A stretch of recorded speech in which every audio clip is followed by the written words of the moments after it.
Health টিপসে আপনাদের সবাইকে স্বাগতম। আমাদের আজকের আলোচনার বিষয় ইসলামের দৃষ্টিতে জেনে নিন কিছু যৌন শক্তি বৃদ্ধিকারী খাদ্য। বিসমিল্লাহির রহমানির রহিম। জেনে নিন কিছু যৌন শক্তি বৃদ্ধিকারী খাদ্য। আবু নাইম কিতাবুত তিব গ্রন্থে লিখেছেন, মাখনের সাথে খেজুর মিশিয়ে খাওয়া রাসূল সাল্লাল্লাহু আলাইহি ওয়াসাল্লামের কাছে খুবই প্রিয় ছিল।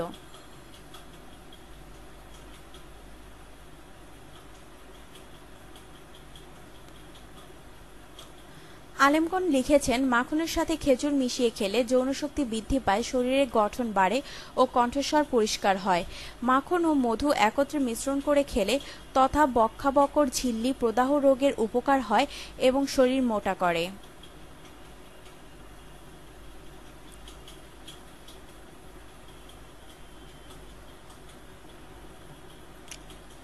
হযরত আবু হুরায়রা রাদিয়াল্লাহু থেকে বর্ণিত যে, নবী করিম সাল্লাল্লাহু আলাইহি ওয়াসাল্লাম একদিন হযরত জিবরাইল আলাইহিসসালামের কাছে নিজের যৌনশক্তির অভিযোগ করলে জিবরাইল আলাইহিসসালাম বললেন, আপনি হারিসা ভক্ষণ করুন, কারণ এতে 40 জন পুরুষের শক্তি রয়েছে। মাজাকুল আরেফিনে হাদিসটি উল্লেখ করে যে, টিকায় লিখা হয়েছে যে হারিসা ভাঙা গম, গোশত, ঘি ও মশলা যোগে পাক করা হয়।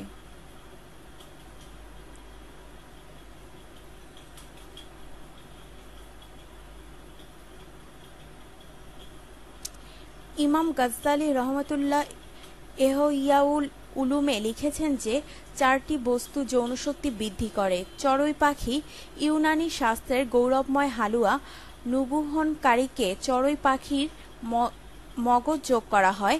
ত্রিফলা, হর্তকি, আমলকি ও বহেরা, পেস্তা, তাজা শাকসবজি।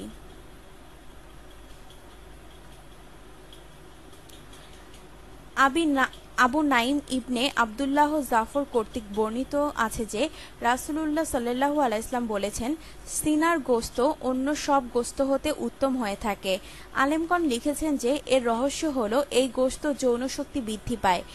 হযরত আলী রাদিয়াল্লাহু বলেন, এক ব্যক্তি রাসূল সাল্লাল্লাহু আলাইহি ওয়াসাল্লামের কাছে এসে অভিযোগ করল যে, আমার ঘরে সন্তানাদি হয় না।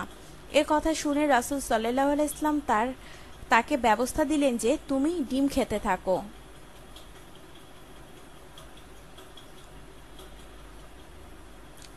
তিরমিজি শরীফ ও অন্যান্য হাদিস গ্রন্থে উম্মে মুনজির রাদিয়াল্লাহু থেকে বর্ণিত আছে যে, একবার তিনি নবী করিম সাল্লাল্লাহু আলাইহি ওয়াসাল্লামের সামনে কিছু খেজুর ও বিট চিনি পেশ করেন।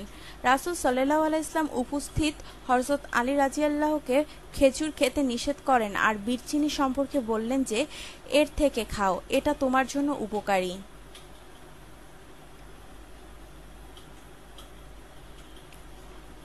উলামায়ে কেরাম লিখেছেন যে, হযরত আলী রাদিয়াল্লাহু এর তখন চোখে ব্যথা ছিল। তার চোখের ব্যথা অবস্থায় খেজুর খাওয়া ক্ষতিকর।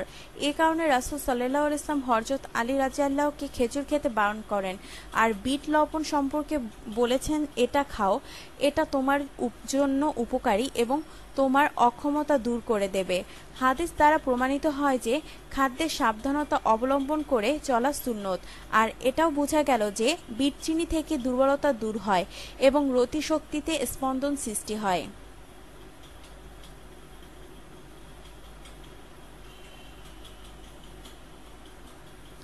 কোনো কোনো বর্ণনায় আছে যে, হযরত আয়েশা রাদিয়াল্লাহু কর্তৃক বর্ণিত আছে যে, রাসূল সাল্লাল্লাহু আলাইহি ওয়াসাল্লাম হাসিস খুব পছন্দ করতেন। হাসিস 3টি উপাদানে তৈরি হয়: খেজুর, মাখন ও জমাট দধি। এ খাদ্য দ্বারা শরীর শক্তিশালী হয় এবং রতি শক্তি বাড়ে। জাইতুন তেল খাওয়া ও মালিশ করা তিল ও খেজুর একত্রে ব্যবহার করা কালোজিরা এবং লুবিয়াও যৌনশক্তি বর্ধক। কালোজিরা এবং রসুনও যৌনশক্তি বৃদ্ধি করে।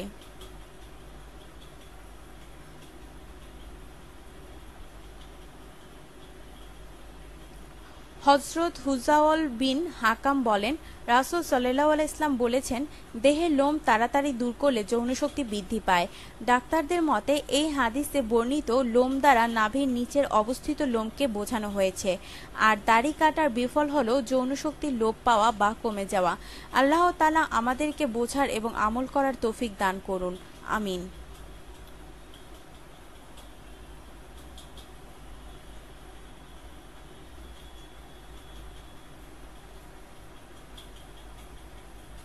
আপনার জীবনকে আনন্দময় করে তুলতে এবং বিভিন্ন স্বাস্থ্য টিপস ও পরামর্শ পেতে আমাদের চ্যানেল সাবস্ক্রাইব, লাইক ও শেয়ার করবেন। ধন্যবাদ।